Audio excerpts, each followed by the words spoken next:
Olá, meus amigos, muito boa tarde a todos.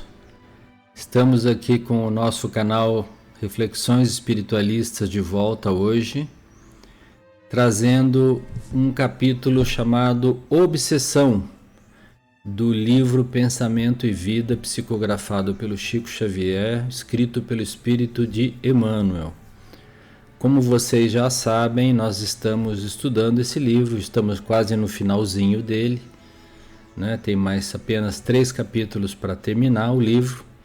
E essa lição de hoje é uma das lições mais atuais, eu diria, né? Porque muitas pessoas perguntam, vão aos centros espíritas, ou procuram livros, ou buscam no YouTube respostas ao problema aflitivo da obsessão, né? Então a doutrina espírita tem respostas para isso, e grande parte dessas respostas o Emmanuel traduziu aqui neste capítulo que nós vamos estudar na tarde de hoje. Então peço a vocês que nos acompanhem, fiquem conosco até o fim do vídeo, que vocês vão ver e vão aprender sobre quais são os mecanismos obsessivos que muitas vezes levam as pessoas até a loucura ou a doença, né? Lembrando que o nosso canal Reflexões Espiritualistas é um canal dedicado à discussão de temas da espiritualidade, da doutrina espírita e do Evangelho de Jesus. Sendo assim, deixem o seu like se gostarem do conteúdo. Aqueles que ainda não estão inscritos, se inscrevam no canal para receberem sempre novos vídeos. Acione aquele sininho de notificação, né, que avisará vocês quando chega um novo vídeo. E dentro do possível, dentro da possibilidade de cada um, compartilhem com os amigos e com as pessoas queridas aí, para que o canal possa ganhar mais relevância e ser visto por mais pessoas. No final, esse é o nosso único objetivo, tá certo? Bom, então com a ajuda de Jesus, dos amigos espirituais que nos assessoram nesse trabalho, que não é nosso, como eu sempre digo, né? Que possam nos ajudar, nos intuir, para que a gente possa aprender um pouco mais sobre esse capítulo 27, que se intitula Obsessão. Então, vamos lá, meus amigos. Primeira parte. O Emmanuel fala o seguinte: observando-se a mediunidade como sintonia, a obsessão é o equilíbrio de forças inferiores, retratando-se entre si, né? Então, mediunidade, a obsessão é uma parte do mecanismo da mediunidade, né? É um dos fenômenos mediúnicos mais comuns, talvez, é o mecanismo da obsessão. Vamos ver como é que ele se processa. Fenômeno de reflexão pura e simples não ocorre tão somente dos chamados mortos para os chamados vivos, porque na essência, muita vez aparece entre os próprios espíritos encarnados, a se subjugarem reciprocamente pelos fios invisíveis da sugestão. Então aqui tem um primeiro aprendizado para nós. Sempre que alguém fala de obsessão, pensa que se realiza entre um espírito desencarnado e um espírito encarnado. Não, é o que o Emmanuel está dizendo aqui. Também se processam entre encarnados. Porque o pensamento, né, gente? A gente estudou aqui, é força viva.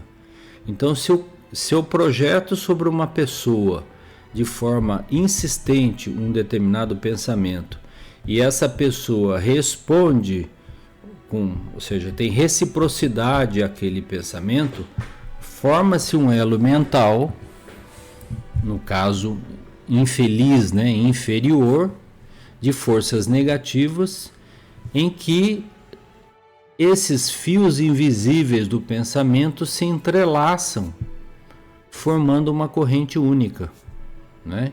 Então, se dá o mecanismo da obsessão entre duas pessoas encarnadas, entre duas pessoas vivas, né? Não é só, então, no mundo espiritual para com o mundo terrestre que a obsessão acontece, tá certo? Então já aprendemos uma coisa nova aqui. Depois ele diz assim: a mente que se dirige a outra cria imagens. Nós já vimos esse tema aqui também, né? A mente é muito poderosa, cria imagens para fazer-se notada e compreendida, prescindindo da palavra e da ação para insinuar-se, ou seja, não necessita da palavra e da ação para insinuar-se, basta a força do pensamento. Porquanto, ambientando a repetição, atinge o objetivo que demanda, projetando-se sobre aquela que procura influenciar. Então, é o que eu acabei de falar. Então, quando a gente começa a focar em cima de uma determinada pessoa, um determinado pensamento, mesmo que a gente não diga nada ou que não faça nada, esse nosso pensamento vai repetindo inúmeras vezes até que atinge, então, uma força que a gente observa também em outros fenômenos na ciência, no eletromagnetismo e tal, na luz e tal, como se fosse um foco radiante que começa então a subjugar a outra criatura. Então aí ele continua: e se a mente visada sintoniza com a onda criadora lançada sobre ela, inicia-se vivo circuito de força, é como se fosse um circuito elétrico, né?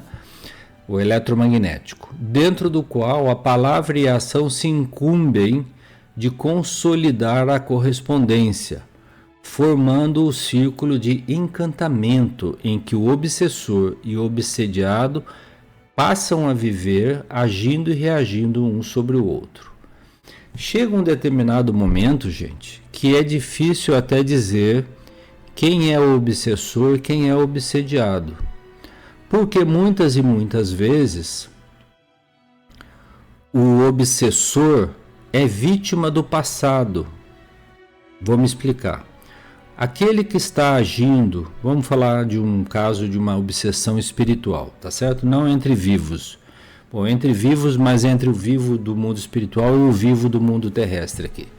Então, muitas vezes aquele obsessor lá do mundo espiritual, que nós não sabemos quem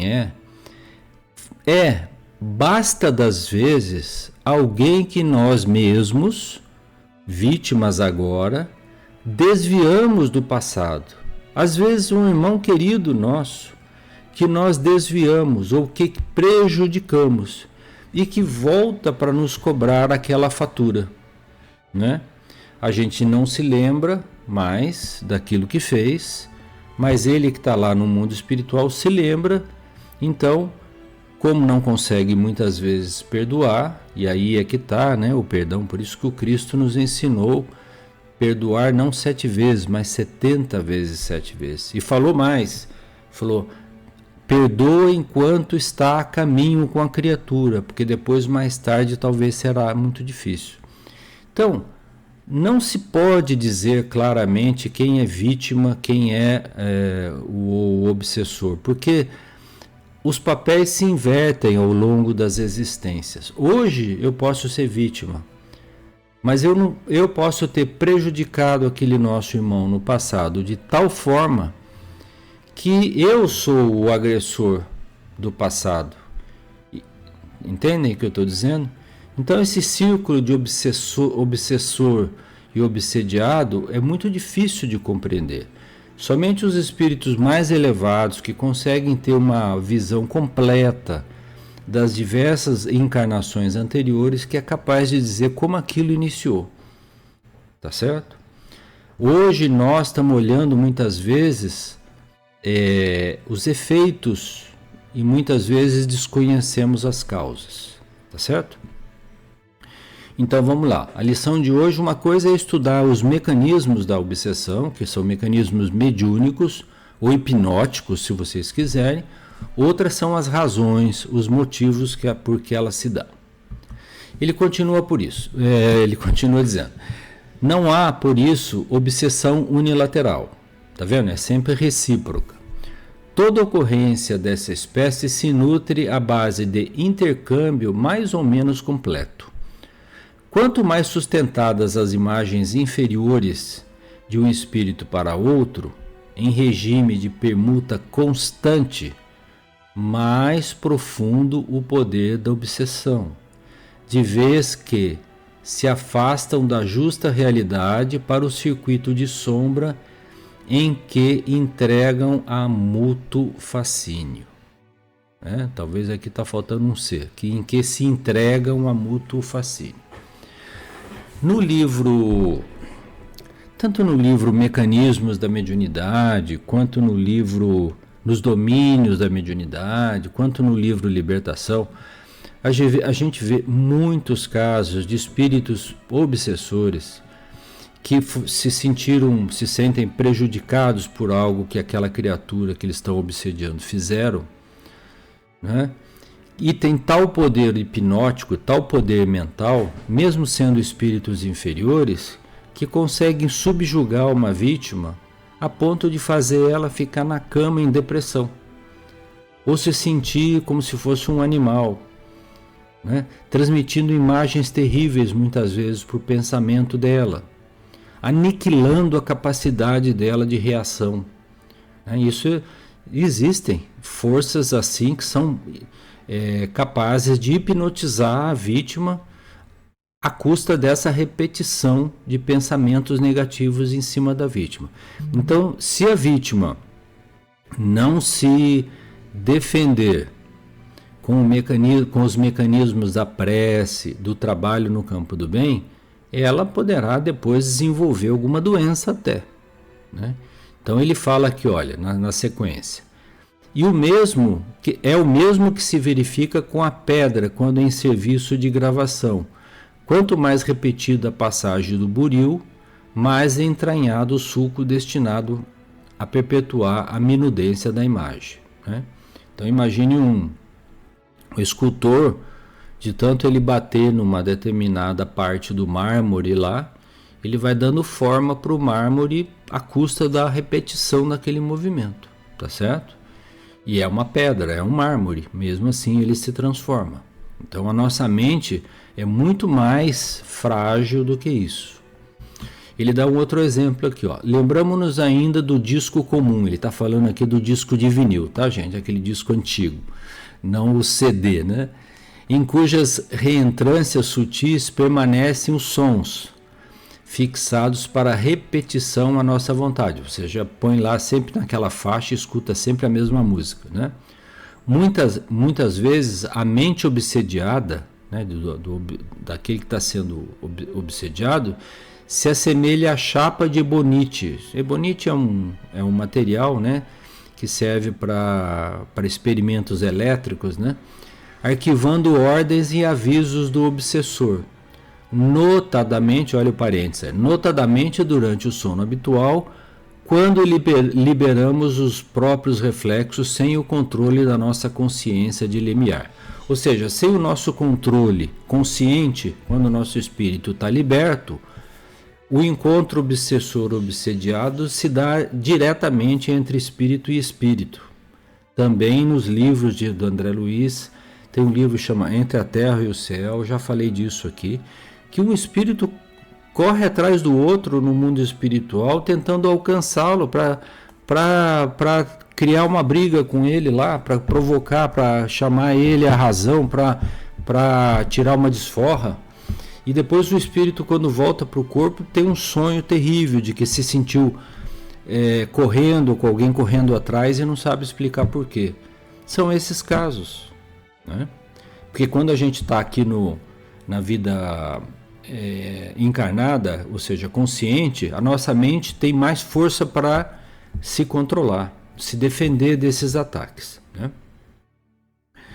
Então ele diz assim: ordens e avisos que a pessoa obsessa atende de modo quase automático, qual um instrumento passivo das experiências magnéticas no cumprimento das sugestões pós-hipnóticas. Então ele está dizendo, é como alguém que hipnotiza o outro e fala, você é um gato, você é um gato, você é um gato, você é um gato, e daqui a pouco a pessoa, quando está lá hipnotizada, está miando igual um gato. Mas é a força do pensamento do hipnotizador que provoca aquela sugestão na mente do obsediado, né? Então são processos complexos, mas são em geral processos ação e reação, onde duas pessoas têm algo em comum, e esse algo em comum é um ajuste de contas que não foi resolvido à custa do perdão, né? Por isso que o Cristo, de novo eu falo, né, nos ensinou a perdoar, porque o perdão é o remédio para isso, né? Então ele continua, o Emmanuel, ele diz assim, quanto mais nós rendamos a essa ou aquela ideia no imo de nós mesmos, com maior força nos convertemos nela a expressar-lhe os desígnios. Então se você começar a dar pasto para essas ideias, elas vão tomando conta de você.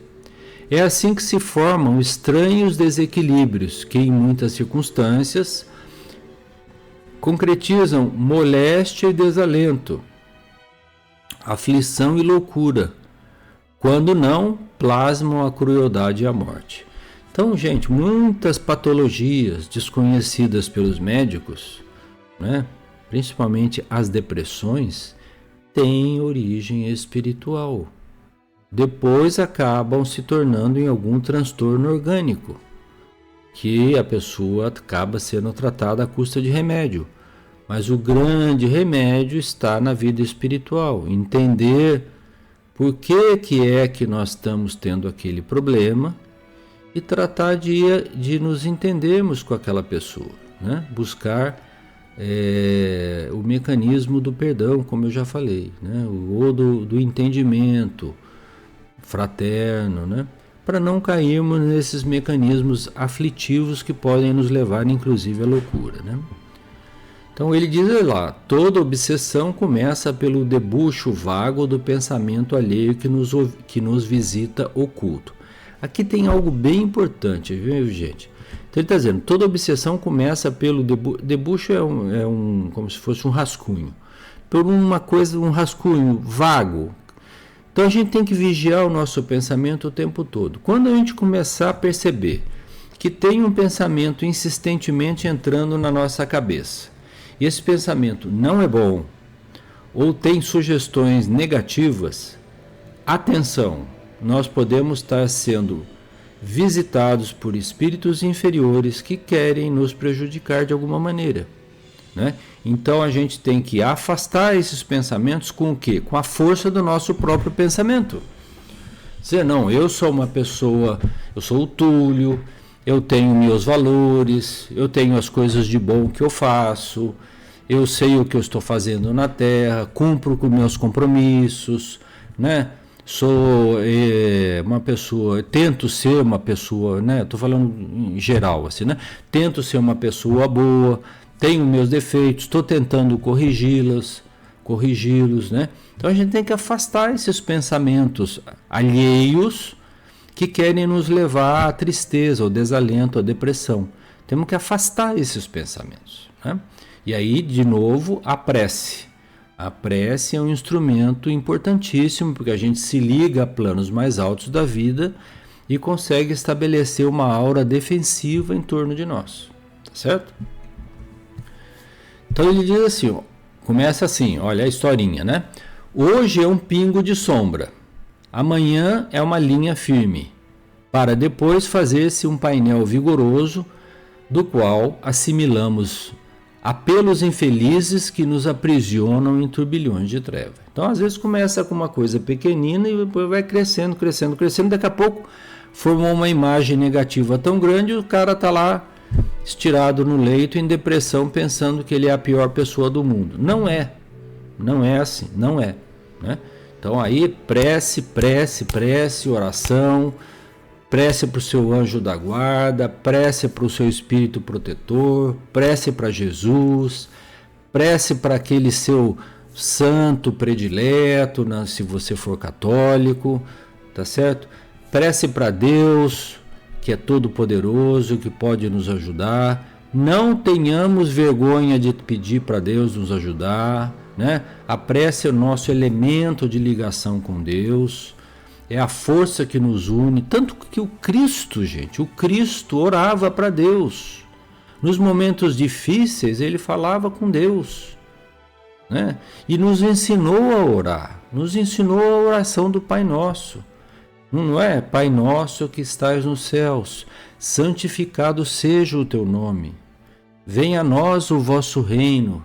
Seja feita a vossa vontade, assim na terra como nos céus.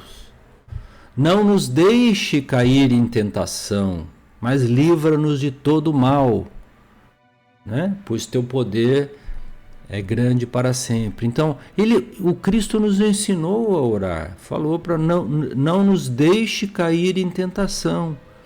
Ajude-nos a perdoar, nos perdoe e ajude a perdoar aqueles que nós ofendemos.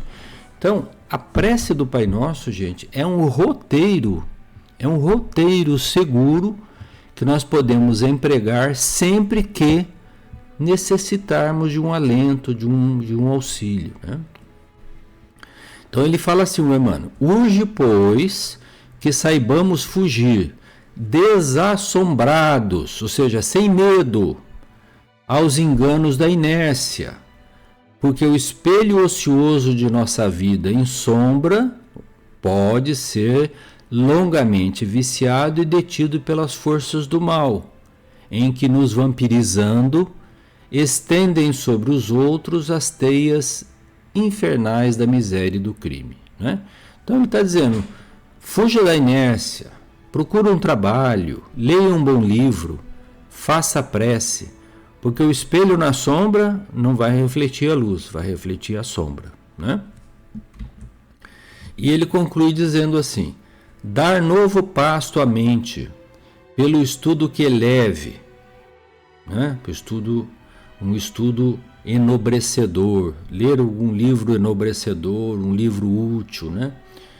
E consagrar-se em paz ao serviço incessante no campo do bem, é a fórmula ideal para libertar-se de todas as algemas, pois que na aquisição de bênçãos para o espírito e no auxílio espontâneo à vida que nos cerca, refletiremos sempre a esfera superior, avançando por fim da cegueira mental para a divina luz da divina visão. Olha que maravilha, gente. Vamos refletir essa frase aqui de novo. Então, dar pasto é dar material para nossa mente pensar, através de um bom livro, de um estudo que eleve o nosso pensamento. Pode ser também um bom filme, uma boa música, né? Consagrar-se em paz, com tranquilidade, ao serviço incessante, ou seja, nada de ociosidade, nada de inércia, trabalho. Solução é trabalho. Nossa mente vai estar ocupada, não vai ter tempo para pensar bobagem, tá? É a fórmula ideal para libertar-se de todas as algemas, né? E eu acrescentaria a prece, pois que na aquisição de bênçãos para o espírito, lá para o nosso espírito eterno, e no auxílio espontâneo à vida é quem? Aos outros que nos cercam, refletiremos sempre a esfera superior, avançando por fim da cegueira mental para a divina luz da divina visão. Tá certo? E que assim seja, gente. Que assim seja, que saibamos entender, policiar o nosso pensamento, vigiar a nossa mente, estarmos sempre em prece, fazer o bem dentro do nosso alcance, dentro das nossas possibilidades, e nós estaremos sempre mais bem protegidos e bem mais defendidos. Lembrando que o Cristo disse: eu sou o caminho, a verdade e a vida, e ninguém vai ao Pai senão por mim. Tá bom?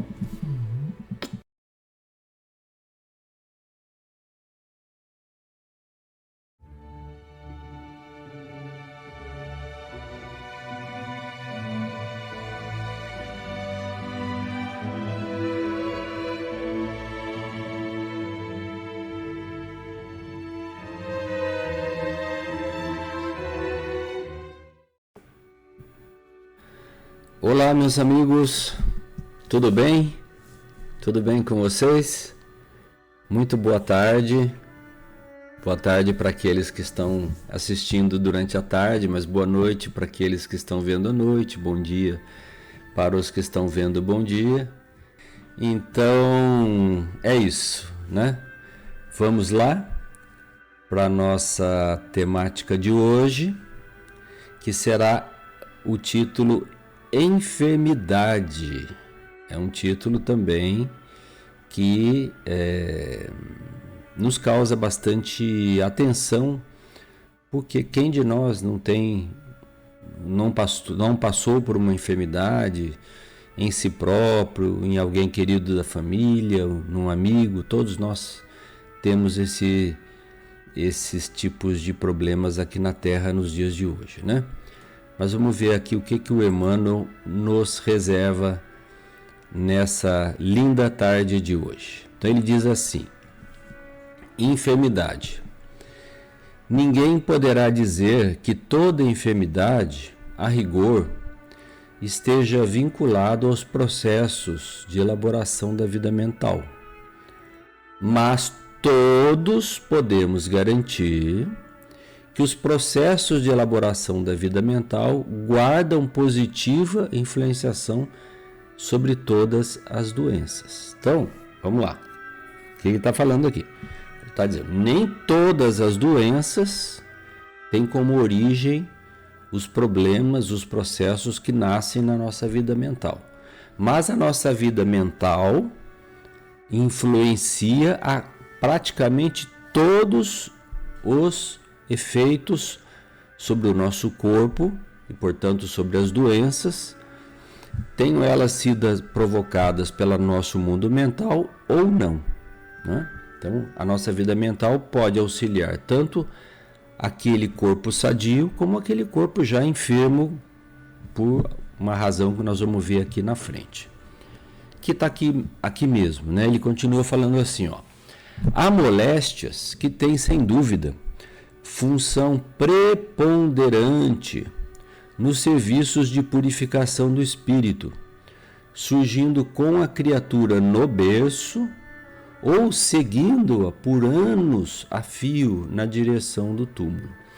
Então são aquelas chamadas doenças congênitas, ou doenças que a pessoa já em tenra idade adquire e praticamente passa a vida toda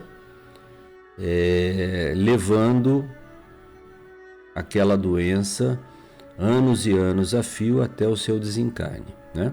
Essas doenças são doenças, como ele vai falar aqui logo em seguida, são as inibições congeniais, as mutilações imprevistas, né, de algum membro, né, por alguma razão, por um acidente, alguma coisa assim, e as enfermidades dificilmente curáveis. Estamos falando de câncer, estamos falando de doenças difíceis de curar, né?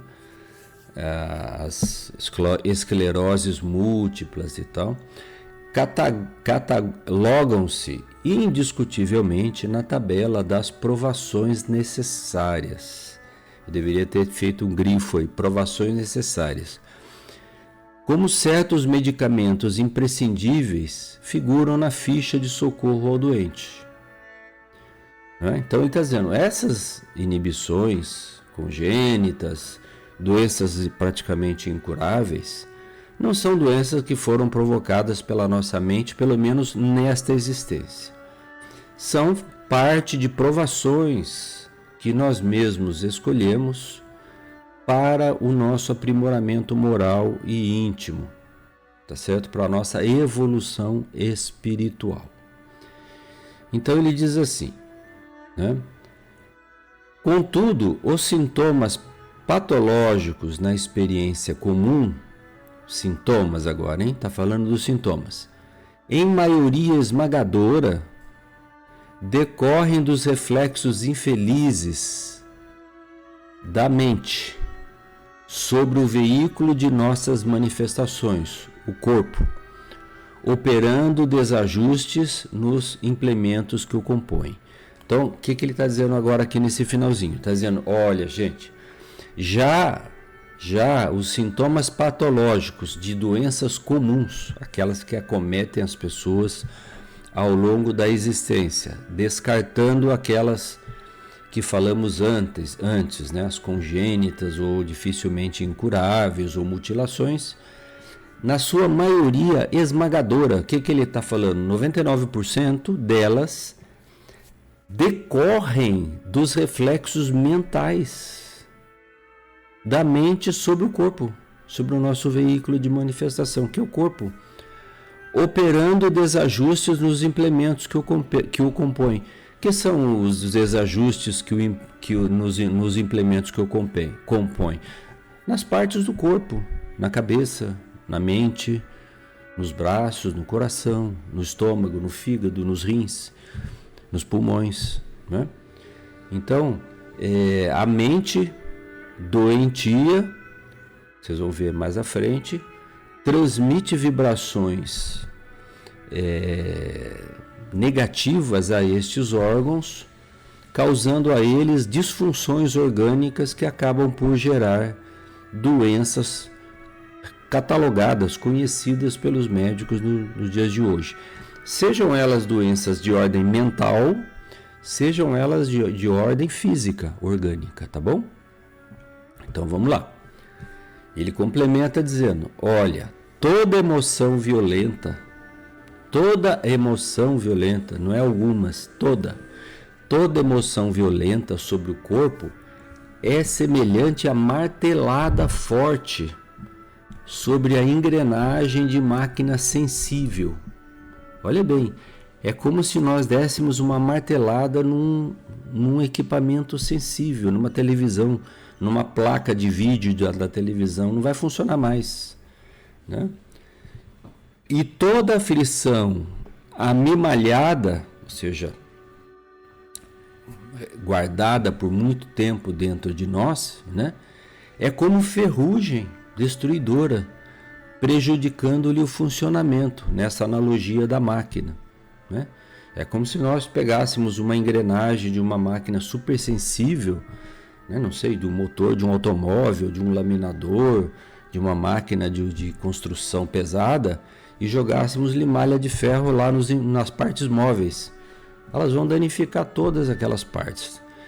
Esses elementos que nós estamos falando se assemelham a emoções violentas, certo? Para não perder o fio da meada. São as emoções violentas, a raiva, o ódio, né, a perseguição, a violência. São essas emoções que causam esses danos que nós estamos falando na máquina biológica. Então ele está dizendo, sabe hoje a medicina que toda tensão mental acarreta distúrbios de importância no corpo físico. Então já é a medicina que está falando isso. Quando a pessoa começa a trabalhar num regime de tensão mental, de estresse, qual é a palavra da moda hoje, logo aparecem doenças verificáveis nos exames clínicos, verificáveis nas tomografias, nas ressonâncias, porque essas tensões mentais, esses desequilíbrios mentais, ou seja, da mente, acarretam disfunções orgânicas, seja no cérebro, seja no coração. Às vezes a pessoa tem pressão alta, está tomando remédio para pressão alta, mas cultiva hábitos infelizes, cultiva a crítica, cultiva a maledicência, cultiva só os pensamentos negativos, não vê o lado bom das pessoas e tem pressão alta. Vai no médico, o médico dá o quê? Remédio para pressão.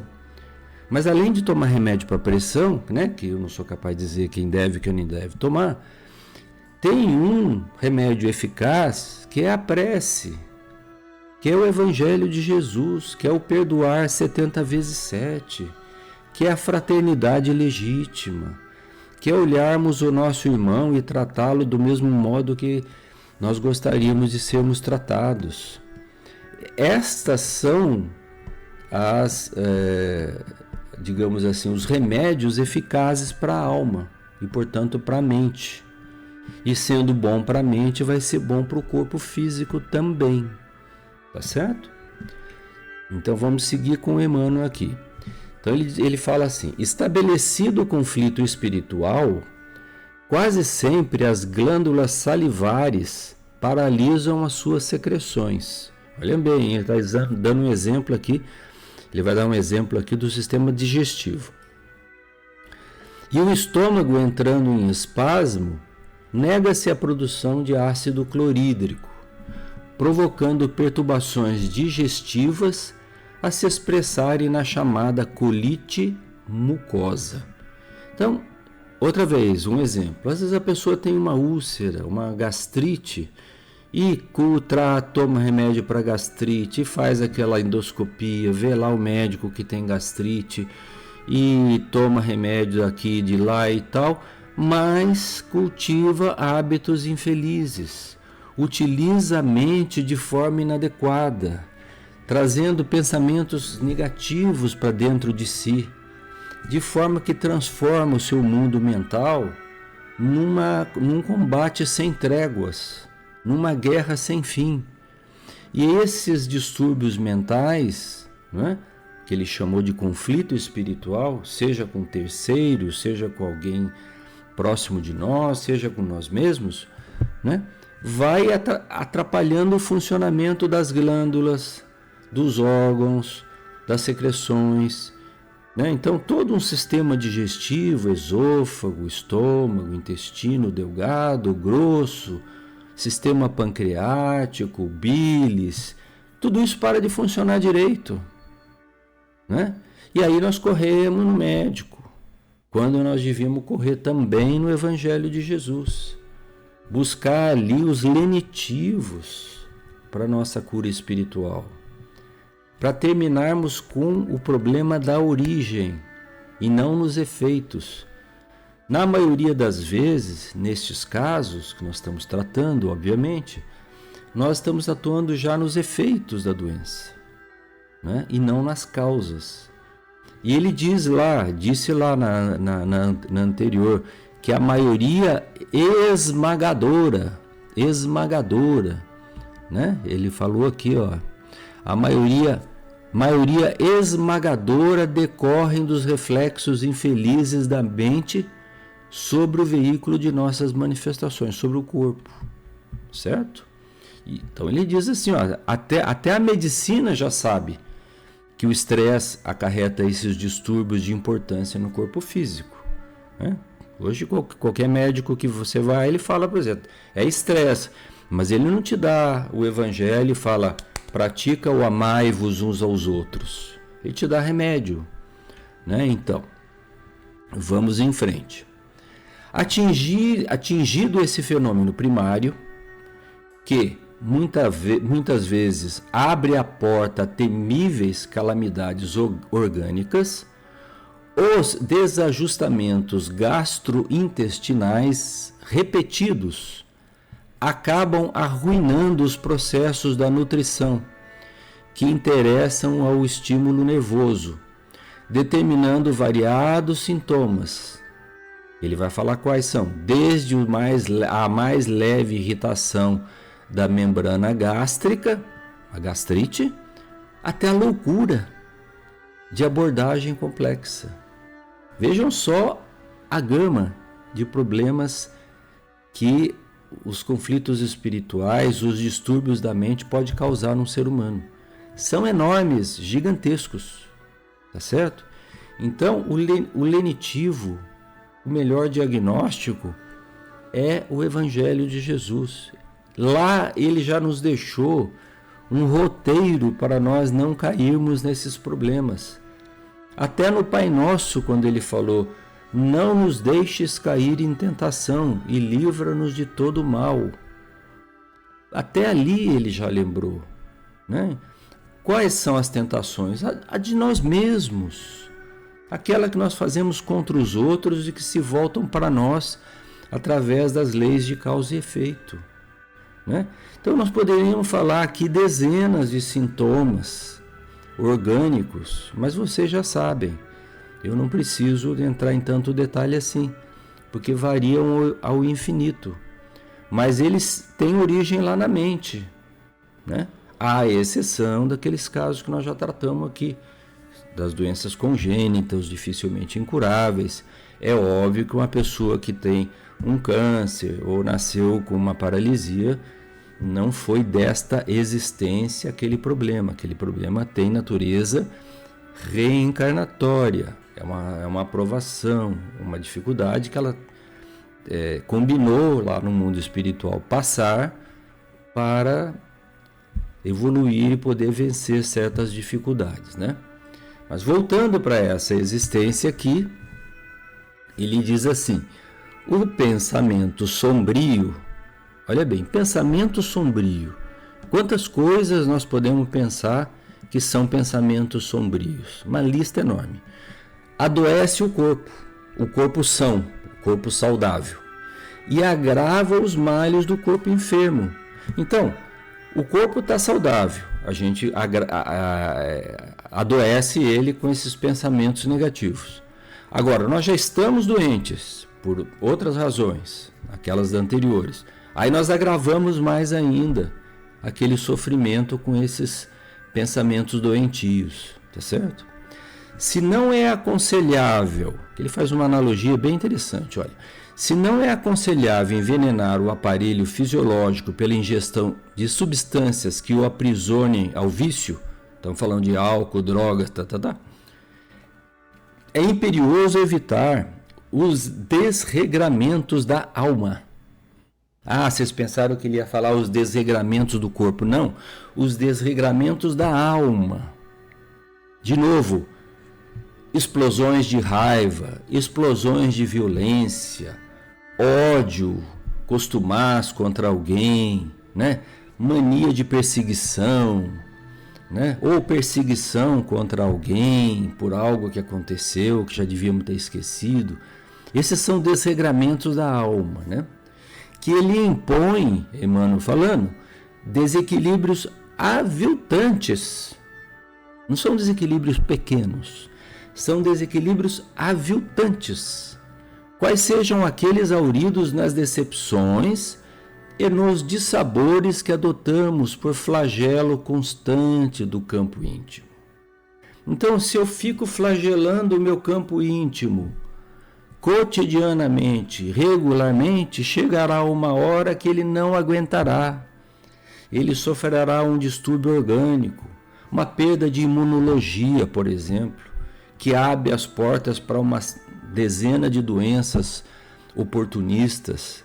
Então vejam só, gente, a lista de problemas que o descontrole mental nos traz, ou pode nos trazer, tá certo? Se a gente soubesse disso mesmo, de verdade, incorporasse isso ao nosso dia a dia, ao nosso íntimo, nós vigiaríamos o nosso pensamento o tempo todo, para não cairmos nessas tentações. São destas tentações que o Cristo falava, né? Então ele dá exemplo. Olha, vou dar exemplo aqui, o Emmanuel falando. Cultivar melindres e desgostos, né? Ah, meu Deus, aquilo, puxa, não podia ter me acontecido. Como que foi me acontecer aquilo? Não, meu Deus, eu não fiz nada. Não era para ter acontecido isso. Não, ou melindre. Puxa, aquela pessoa falou comigo de forma atravessada.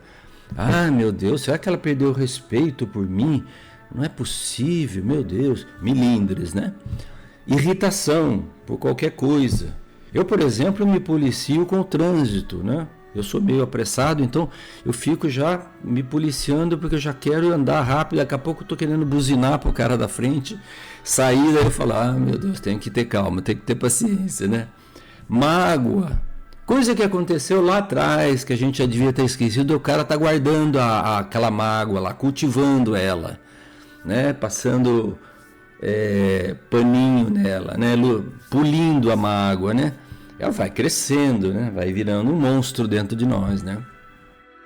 Então tudo isso, ele diz, é o mesmo que semear espinheiros magnéticos e adubá-los no solo emotivo de nossa existência, da nossa mente. É intoxicar, a palavra, ó, intoxicar, por conta própria, a tessitura da vestimenta corpórea, intoxicar nosso corpo, estragando os centros de nossa vida profunda e arrasando, consequentemente, sangue e nervos, glândulas e vísceras do corpo. Eu grifei aí, estragando, arrasando sangue e nervos, doenças do sangue, doenças nervosas, doenças endócrinas, de glândulas, das vísceras do corpo, do intestino, uma doença intestinal grave, né, uma irritação de intestino, que a divina providência nos concede entre os homens, o nosso corpo, com vistas ao desenvolvimento de nossas faculdades para a vida eterna. Ou seja, Deus não nos deu o corpo para nós maltratarmos ele através da nossa mente enfermiça.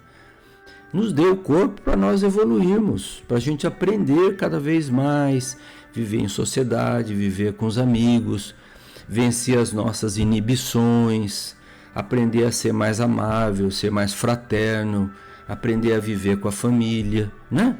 Não para estragar o corpo, o sangue, né? O coração, o pulmão, as glândulas. Não para isso, né? Então são conselhos muito úteis. E aqui o Emmanuel, já finalizando, ele diz assim: guardemos assim. Aqui estão os antídotos, tá, gente? Olha aí. Guardemos assim compreensão e paciência, bondade infatigável e tolerância construtiva em todos os passos da senda, porque ao preço de nossa incessante renovação mental para o bem, com o apoio do estudo nobre, boa leitura, e do serviço constante. Você vê que a palavra é constante, bondade infatigável, não é só uma vez, é sempre, né? E serviço constante é que superaremos o domínio da enfermidade, aproveitando os dons do Senhor e evitando os reflexos letais que se fazem acompanhar do suicídio indireto. Olha o que falou no final. Na verdade, tudo isso que nós fazemos, lá no mundo espiritual, quando nós voltarmos, se nós acelerarmos o nosso desencarne por conta desses distúrbios mentais que nós mesmos criamos, e enfermidades que se originaram dela, nos levaram mais cedo para o túmulo, nós chegaremos no mundo espiritual como suicidas indiretos. Nossa, Túlio, mas que exagero, você está falando então que eu vou ser tratado como suicida indireto? Sim, certo? Não é só pular da ponte que estraga o corpo.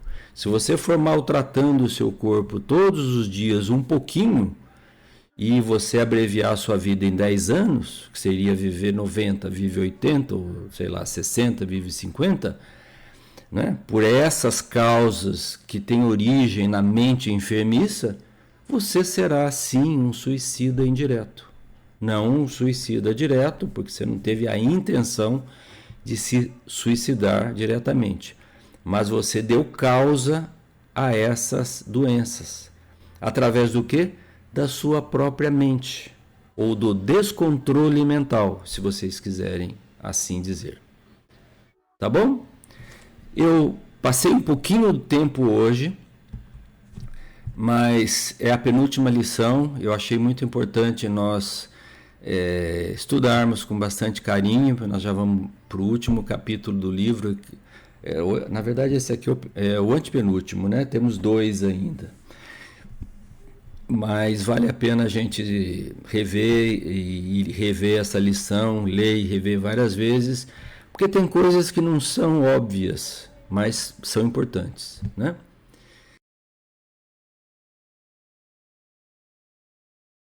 Olá, meus amigos, muito bom dia a todos, que todos estejam bem aí, que Deus nos abençoe, que Jesus nos ampare, que todos possam receber os fluidos positivos de que tanto necessitamos. E aqui estamos de volta para gravar o capítulo 29, agora sim é o penúltimo capítulo, né? São 30 capítulos do livro Pensamento e Vida, do nosso querido orientador do Chico, né, o Emmanuel, que por longas décadas escreveu importantes livros sobre a doutrina espírita, os quais sempre eu tenho aqui recomendado de ler, né? Boa Nova, Brasil, Coração do Mundo, Pátria do Evangelho, os romances, né? Há 2000 anos, 50 anos depois, Ave Cristo, Paulo Estevão, que é uma aula contínua de Evangelho e de fatos históricos muito importantes, né? Enfim, a série toda de André Luiz, Nosso Lar, Os Mensageiros, e aí vai, são livros fantásticos. E fora os livros doutrinários assim que ele escreveu, que passam de, sei lá, 300 livros aí. Não, o Chico escreveu mais, né? Escreveu mais de 500 livros já publicados, né? Em vida estava em 400 e tantos, né? Mas eu me referi à lavra do Emmanuel, né? E esse livro, Pensamento e Vida, é um dos mais importantes e relevantes em termos de conhecimento, né? Falando sobre a importância do pensamento na nossa vida diária, tá certo? Bom, dito tudo isso, vamos então ao nosso título de hoje. Não se impressionem, o título chama-se Morte, mas nada mais é do que a explicação do que acontece conosco quando nos transferimos de um plano ao outro, o plano físico para o plano espiritual, tá certo? E o Emmanuel nos explica então, sinteticamente, lógico que as graduações do que vai acontecer vai depender de cada um, variam ao infinito, mas a gente consegue ter uma boa noção aí do que, assim, das coisas principais que podem se suceder conosco, tá certo? Então vamos lá. Vamos ver o que o Emmanuel nos fala. Ele tem uma introdução aqui, que é a que, digamos, dá o contexto teórico do que acontece. Vamos lá. Então ele fala assim, ó: sendo a mente o espelho da vida, entenderemos sem dificuldade que na morte lhe prevalecem na face as imagens mais profundamente esculpidas por nosso desejo, à custa da reflexão reiterada de modo interno. Então eu vou dando umas paradinhas aqui para a gente entender. Ele está relembrando coisas que nós já vimos. A mente é o espelho da vida. Sendo assim, nós vamos entender sem muita dificuldade que quando desencarnarmos, as imagens que nós vamos ter são aquelas que nós guardamos, né? Que nós, ele fala, esculpidas no nosso desejo, à custa da nossa reflexão de forma reiterada, de forma constante, né? Então, primeira informação, quando a gente desencarnar, nós vamos ter aquilo que nós fizemos e somos na nossa mente, né? Guardando o pensamento, que é um plasma fluídico, a precisa faculdade de substancializar suas próprias criações, imprimindo-lhes vitalidade e movimento temporários. A maioria das criaturas terrestres, olha bem, a maioria, não está falando que são todos, a maioria das criaturas terrestres, na transição do sepulcro, é naturalmente obcecada pelos quadros da própria imaginação, aprisionada a fenômenos alucinatórios, qual acontece no sono comum, dentro do qual, na maioria das circunstâncias, a individualidade reencarnada, em vez de se retirar do aparelho físico, descansa em conexão com ele mesmo, sofrendo os reflexos das sensações primárias a que ainda se ajusta. Então vamos lá.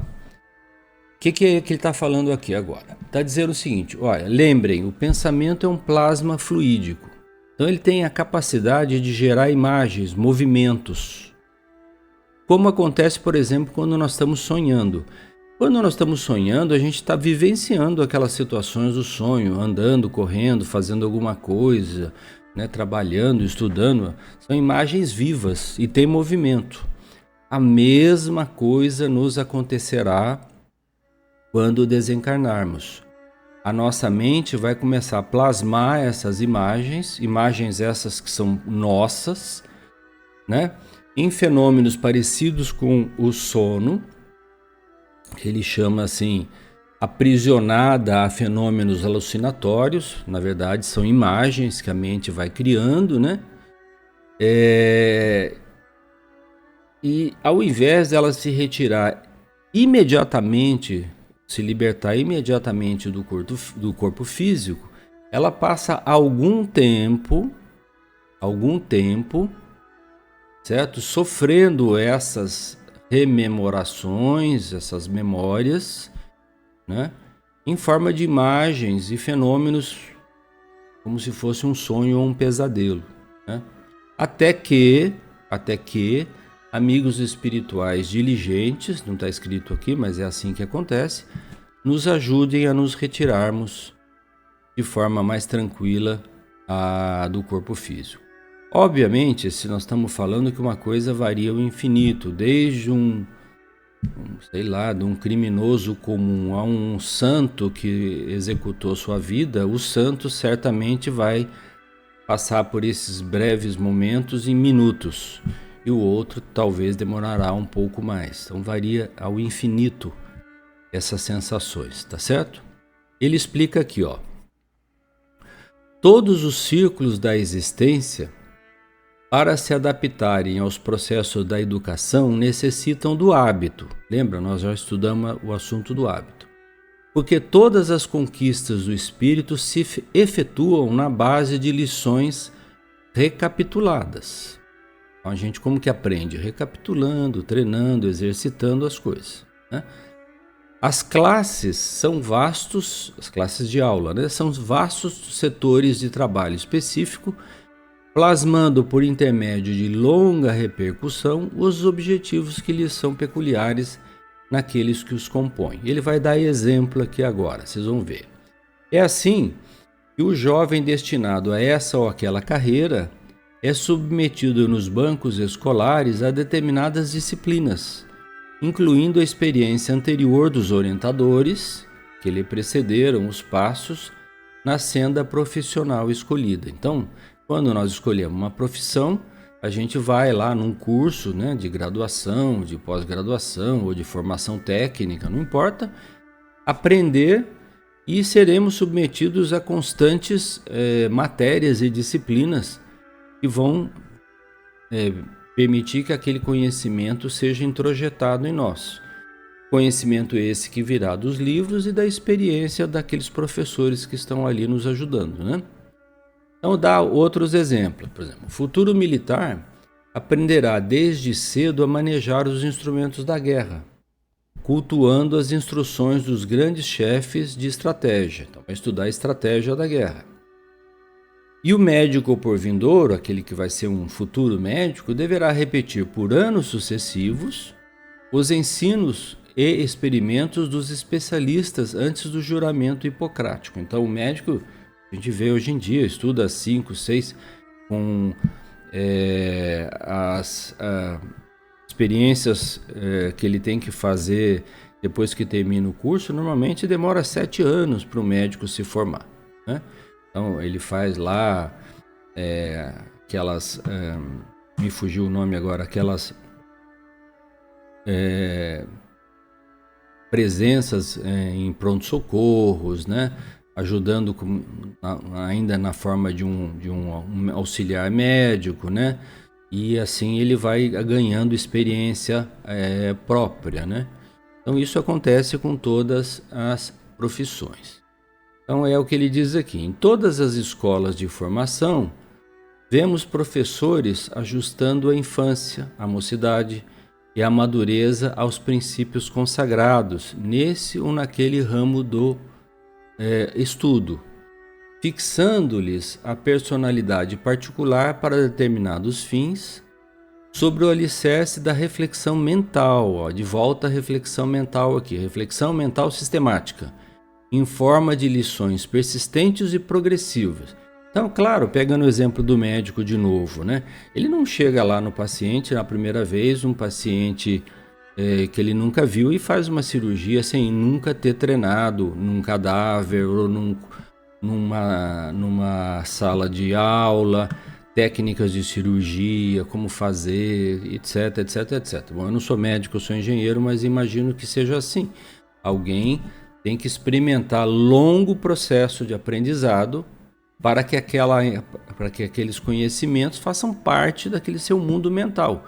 E você começa a fazer isso através de reflexos condicionados quase que de forma automática, né? Lógico que você vai usar o seu raciocínio para entender o que deve ser feito, mas o aprendizado você já absorveu. É isso que ele está dizendo aqui. Então, um diploma universitário é, no fundo, o pergaminho confirmativo do tempo de recapitulações indispensáveis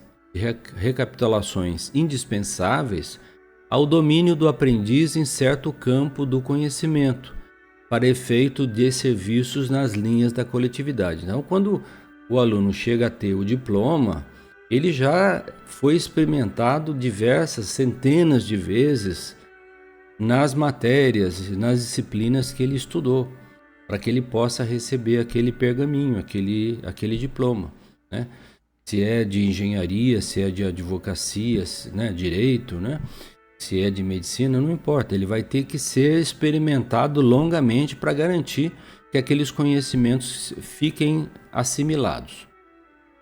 Então ele contou tudo isso para dizer o quê? Segundo esse mesmo princípio que acontece na nossa vida, a morte nos confere a certidão das experiências repetidas a que nos adaptamos, de vez que cada espírito mais ou menos se transforma naquilo que imagina. Então, na morte é como se fosse um acerto de contas com a nossa consciência. Nós vamos nos lembrar das coisas boas ou não tão boas que fizemos ao longo da nossa existência. Vocês já ouviram aqueles relatos de experiência de pessoas que passaram por um curto período de morte, né, chamado de pré-morte, e voltam à vida, e que elas dizem que rememoraram desde a infância rapidamente quase tudo que passaram? Acontece isso. Só que nós vamos lembrar das coisas boas e das coisas infelizes que nós fizemos, tá certo? Então o julgamento vai ser da nossa própria consciência, não vai ter nenhum juiz lá esperando a gente para apontar o dedo, muito ao contrário. Os amigos espirituais que nos recebem são bondosos e procuram evitar falar nos erros que nós cometemos, e só lá na frente mesmo, quando a gente já tiver assimilado a vida espiritual de uma forma mais concreta, é que eles vão deixando que a nossa consciência fale e vão nos ajudando então a estabelecer planos de recuperação daqueles erros cometidos. E normalmente termina numa nova reencarnação, ou numa nova encarnação que será planejada após esse período adaptativo aí lá no mundo espiritual, né? Então ele continua dizendo assim: é desse modo que ela, a morte, extrai a soma do nosso conteúdo mental, compelindo-nos a viver transitoriamente dentro dele. Então, em alguns momentos, que podem variar de horas a dias, nós vamos viver com aquele conteúdo mental que foi a nossa vida, bom ou mal. Se esse conteúdo é o bem, teremos a nossa parcela de céu, né? Correspondente ao melhor da construção que efetuamos em nós. E se esse conteúdo é o mal, estaremos necessariamente detidos na parcela de inferno, entre aspas, que corresponde aos males de nossa autoria.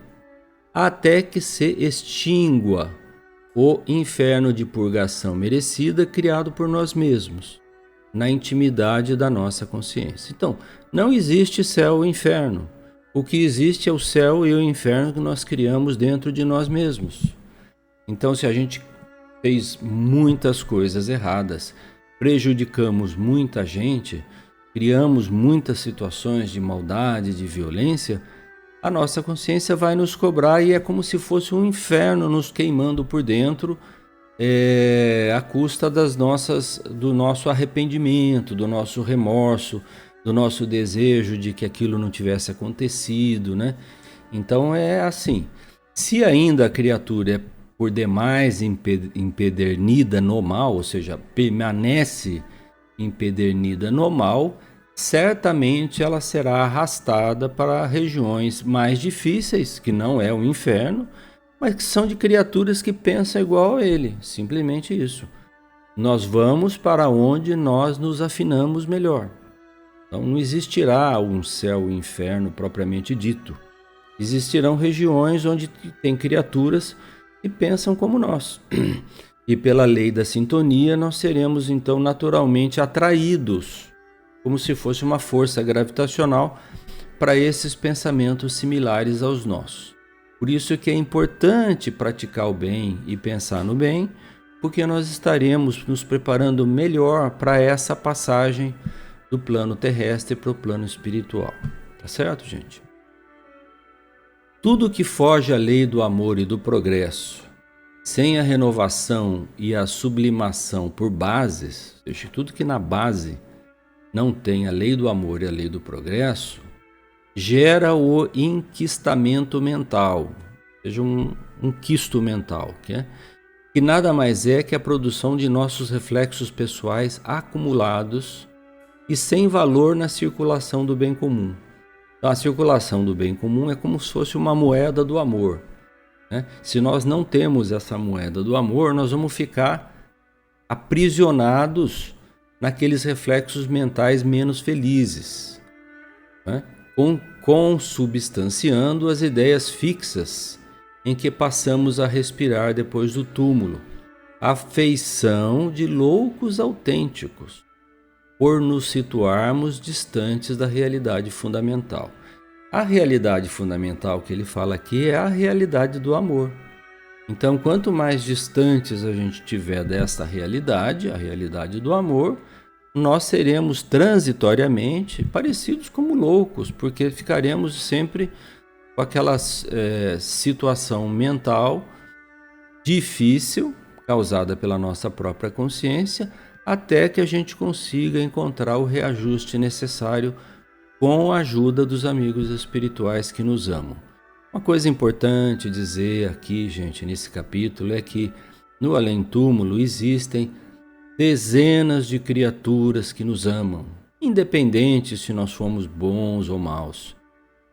É como uma mãe ama um filho. Se esse filho cometeu uma coisa errada, para ela continua sendo o filho querido dela. Então, os amigos espirituais são bondosos. Então, não tenhamos esse capítulo aqui como um capítulo de medo, né? Não tenhamos medo.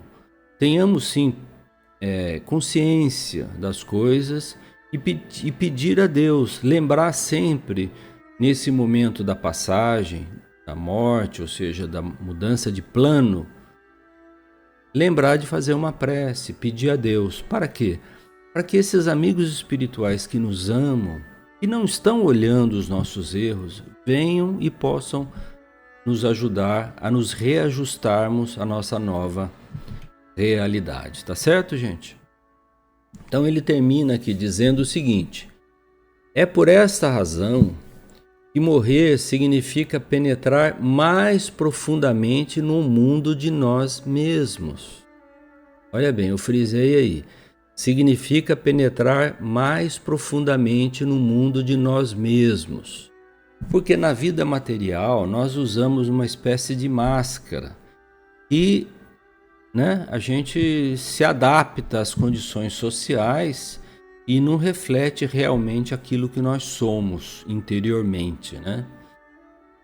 O Emmanuel tem uma frase que ele uma vez falou para o Chico, ele fala assim, que culpados são todos aqueles que são descobertos. Porque erramos, todos nós erramos, né? Então, é curioso essa frase do Emmanuel aí. Então, significa penetrar mais profundamente no mundo de nós mesmos, consumindo longo tempo em despir, olha bem, a túnica de nossos reflexos menos felizes, metamorfoseados em região alucinatória, decorrente do nosso monoideísmo na sombra. Então aqui, parênteses, né? Ou seja, o tempo vai depender da nossa capacidade de sair dessa repetição de fenômenos menos felizes, que viram fenômenos alucinatórios, decorrentes da nossa ideia fixa, né? No campo da sombra. Entretanto, ele continua dizendo, se a pessoa fez algo de bom, ou transferindo-nos simplesmente de plano, melhorando o clima de nossos reflexos ajustados ao bem, avançando em degraus consequentes para novos horizontes de ascensão e de luz. Gente, planos espirituais elevados têm infinitos. Então, se nós nos esforçarmos um pouquinho aqui nessa existência, lutarmos contra nós mesmos, contra os nossos erros, contra a nossa vaidade, o nosso orgulho, nós vamos conseguir nos melhorar, nem que seja um pouco. O importante é que a gente saia dessa vida melhor do que ela entrou, não pior, tá certo? E aí, melhorando esse nosso clima interior, já com alguns reflexos ajustados ao campo do bem, nós teremos condição de ir avançando em planos espirituais superiores. A vida é assim, gente.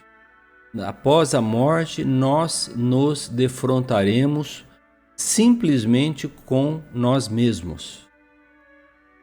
Não haverá juiz, né? Não haverá céu, não haverá inferno. Seremos nós mesmos que iremos estar nesta ou naquela condição na medida daquilo que nós fizermos aos outros.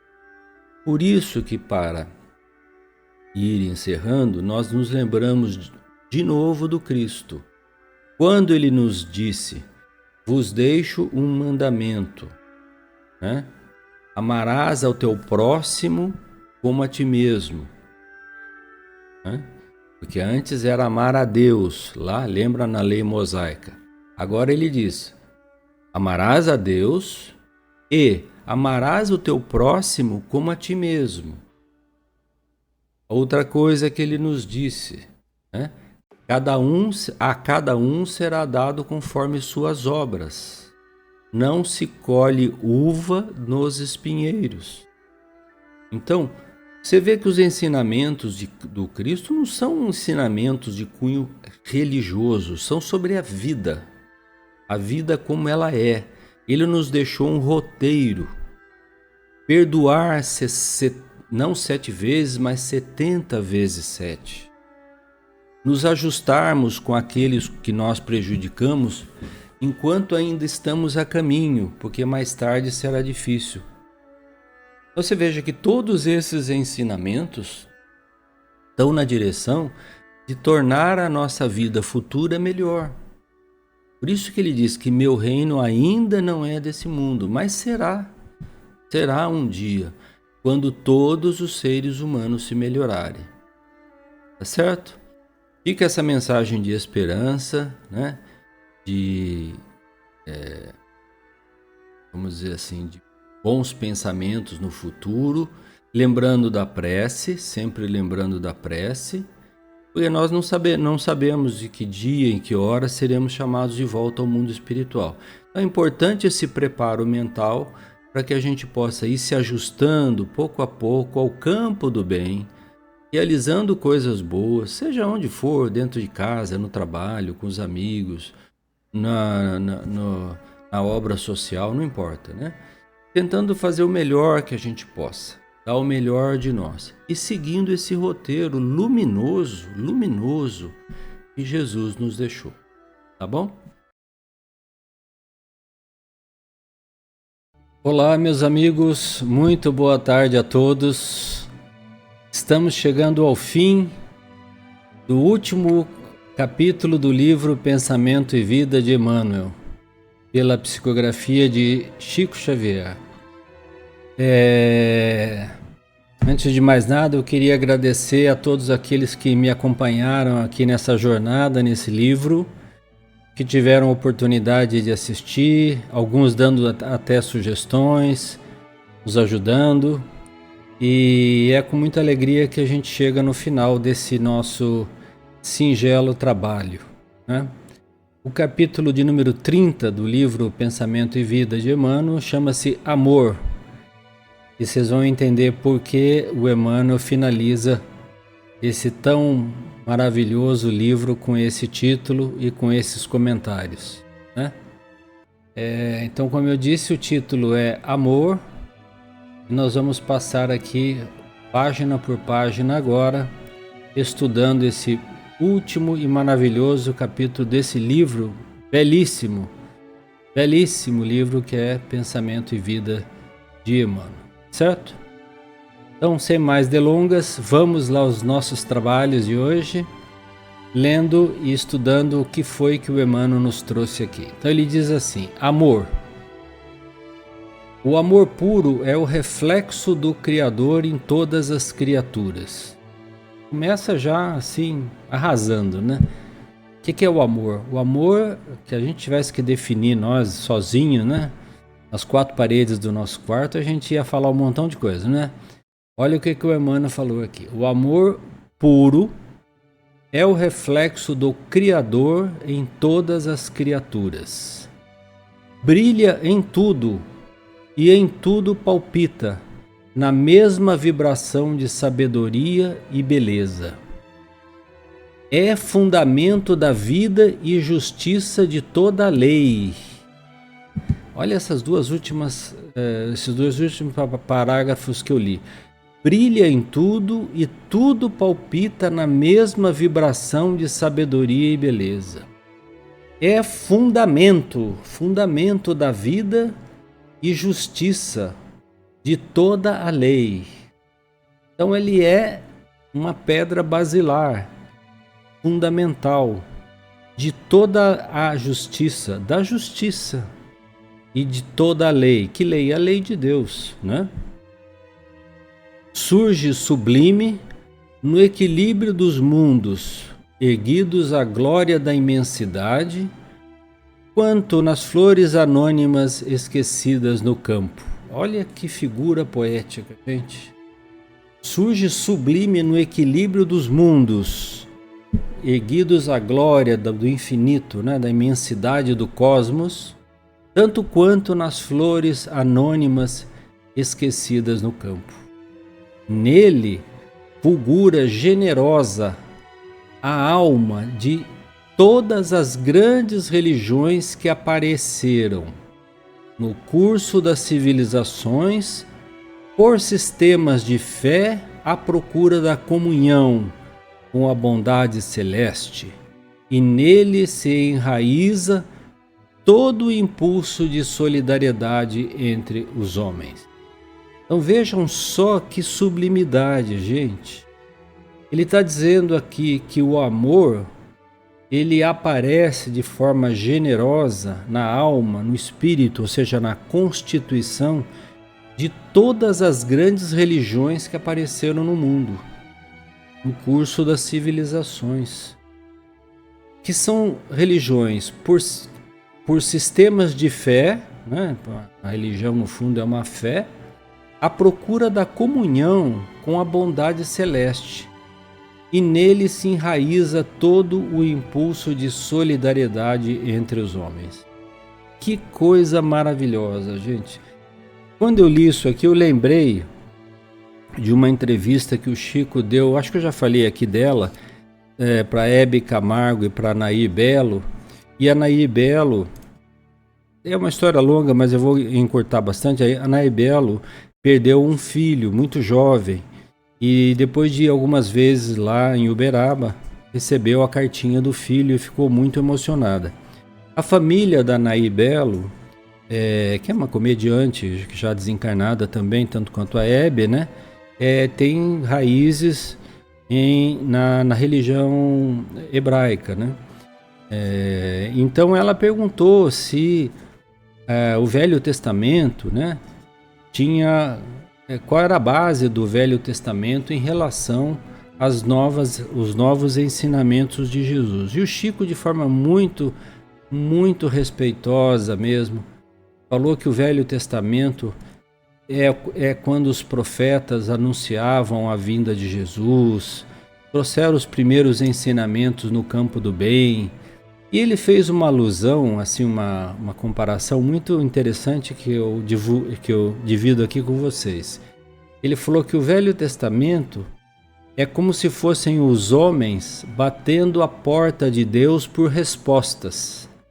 E o Novo Testamento com Jesus é Deus respondendo às perguntas dos homens através de Jesus, né? Eu achei muito poética, muito bonita a forma. Assistam tem no YouTube essa entrevista. Eu vou deixar aqui também na descrição do vídeo para facilitar para quem quiser assistir, tá bom? Então ele continua dizendo assim: amor, hein? Estamos falando do amor. Amor, plasma divino com que Deus envolve tudo o que é criado. O amor é o hálito dele mesmo penetrando o universo. O amor é o hálito de Deus, é o pensamento de Deus. Hálito aqui é no sentido, né, das vibrações que Deus permeia em todo o universo. Vemo-lo assim como silenciosa esperança do céu, aguardando a evolução de todos os princípios e respeitando a decisão de todas as consciências. Mercê de semelhante bênção, quer dizer, assim que a gente receba semelhante bênção, né, todos nós recebemos, cada ser é acalentado no degrau da vida em que se encontra. Olha que maravilha, gente, que maravilha. Aos exemplos. O verme é amado pelo Senhor, que lhe concede milhares e milhares de séculos para levantar-se da viscosidade do abismo, tanto quanto o anjo que o representa junto do verme. A seiva que nutre a rosa, olha isso, gente, a seiva que nutre a rosa é a mesma que alimenta o espinho dilacerante. Na árvore em que se aninha o pássaro indefeso, pode acolher-se a serpente com suas armas de morte. No espaço de uma penitenciária, expira com a mesma segurança o criminoso que lhe padece as grades do sofrimento e o correto administrador que lhe garante a ordem. Então, o Emmanuel quis dizer que o amor permeia tudo no universo, tudo. Desde o verme no abismo até o anjo nos planos espirituais mais elevados, né? É o mesmo amor que permeia a rosa e o espinho, né? O criminoso na penitenciária e o administrador. E aí vai com tantos exemplos para dizer que o amor é dado para todos, indistintamente. E cabe a cada um, que ele falou no parágrafo anterior, dependendo do seu grau evolutivo, assimilá-lo mais ou menos, certo? Ele continua assim, dizendo: o amor, repetimos, é o reflexo de Deus, nosso Pai, que se compadece de todos e que a ninguém violenta, embora, em razão do mesmo amor infinito com que nos ama, determine estejamos sempre sob a lei da responsabilidade, que se manifesta para cada consciência de acordo com as suas próprias obras. Então Deus não violenta ninguém.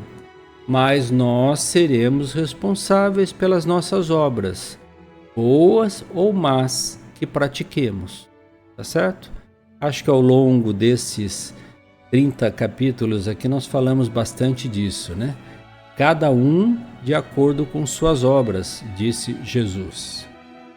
E amando-nos, permite o Senhor perlustrarmos sem prazo o caminho de ascensão para Ele, concedendo-nos, quando impensadamente nos consagramos ao mal, a própria eternidade, para reconciliar-nos com o bem, que é a sua regra imutável.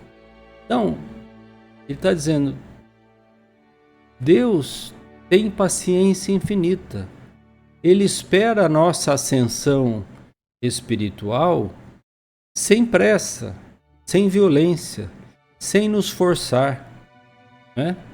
Concede-nos os séculos, ou seja, o infinito do tempo, para nós nos reconciliarmos com o bem quando nos afastamos dele, porque o bem é a sua regra imutável.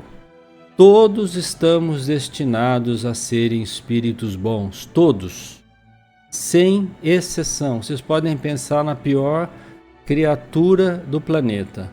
Esta mesma criatura é amada por Deus tanto quanto Deus ama a nós mesmos. E Ele esperará que essa criatura se levante para Ele, nem que seja com uma única lágrima, para que Ele possa acolhê-lo e levá-lo na sua ascensão espiritual. Herdeiros dele que somos, raios de sua inteligência infinita, e sendo Ele mesmo o amor eterno de toda a criação, olha isso, gente.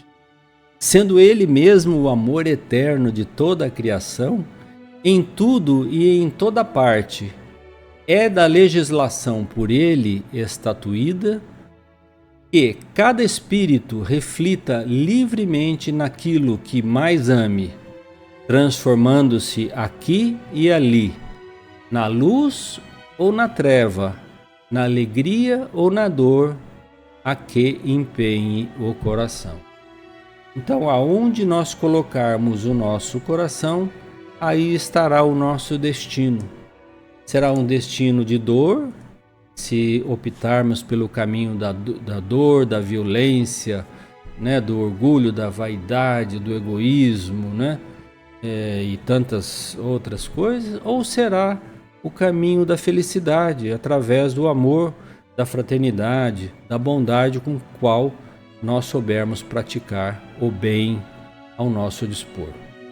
Eis porque Jesus, o modelo divino enviado por Ele à Terra para clarear-nos a senda, olhem bem, hein? Modelo divino enviado por Deus à Terra para clarear-nos a senda, o caminho, em cada passo do seu ministério, tomou o amor ao Pai por inspiração de toda a vida, amando sem a preocupação de ser amado e auxiliando sem qualquer ideia de recompensa. Então aqui entra Jesus, né? Enviado por Deus, E a gente vê o respeito do Cristo para com Deus. Quando ele ora para Deus, quando ele nos ensina a orar o Pai Nosso, é um respeito infinito de Jesus para com o Pai. Ele chega a dizer: ninguém conhece o Pai senão o Filho, e ninguém conhece o Filho senão o Pai. Eu e ele somos uma única. Ou seja, nós estamos em sintonia perfeita. E disse no final: eu sou, Cristo falou, eu sou o caminho, a verdade e a vida.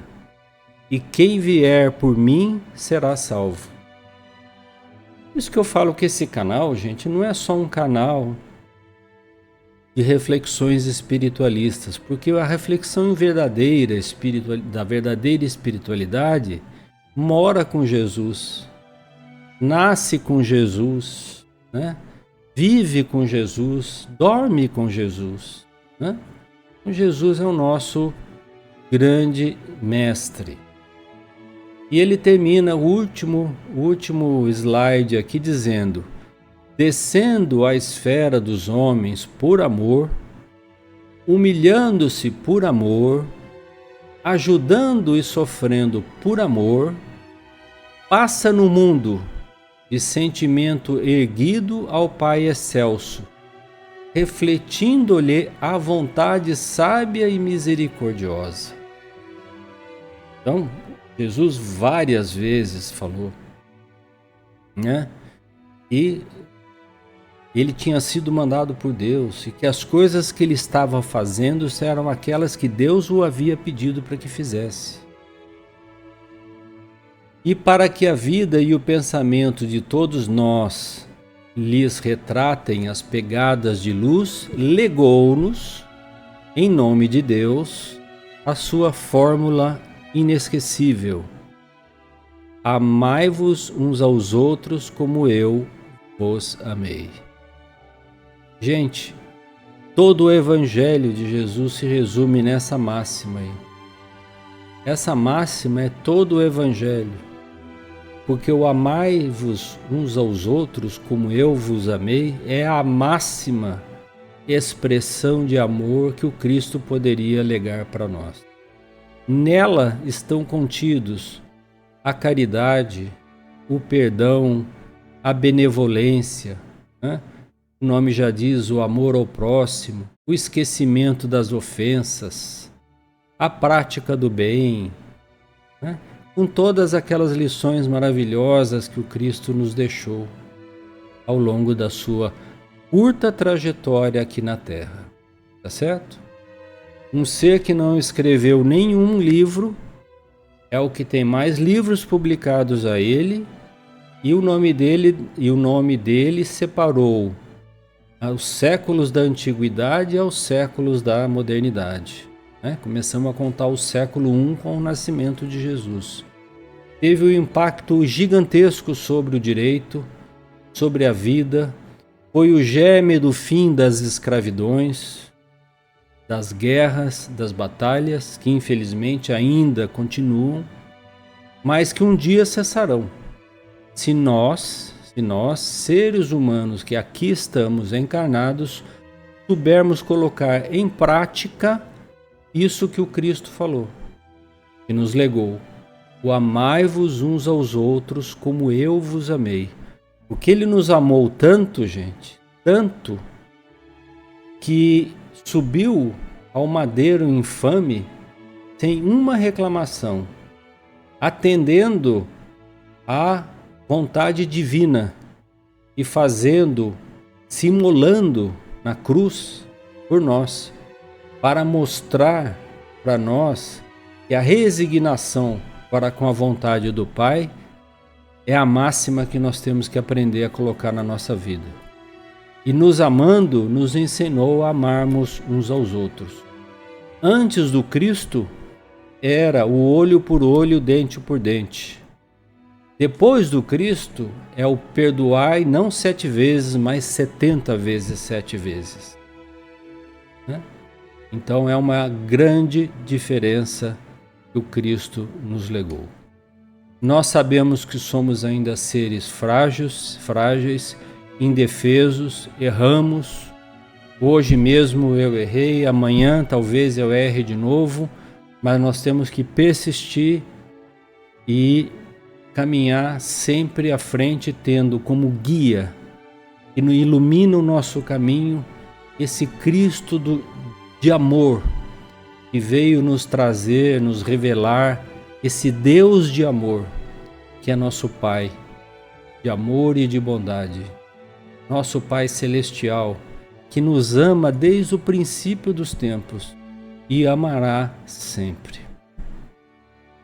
Certo?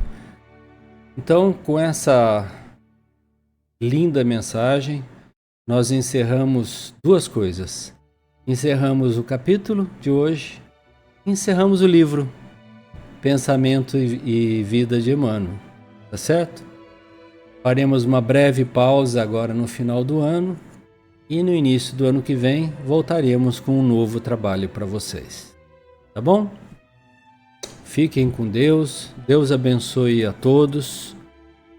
Para aqueles que eu não ver mais, tenham um ótimo Natal, um feliz Ano Novo e que Deus permaneça em vossos corações, porque Ele está conosco. Nós é que devemos estar com Ele, tá bom? Um beijo.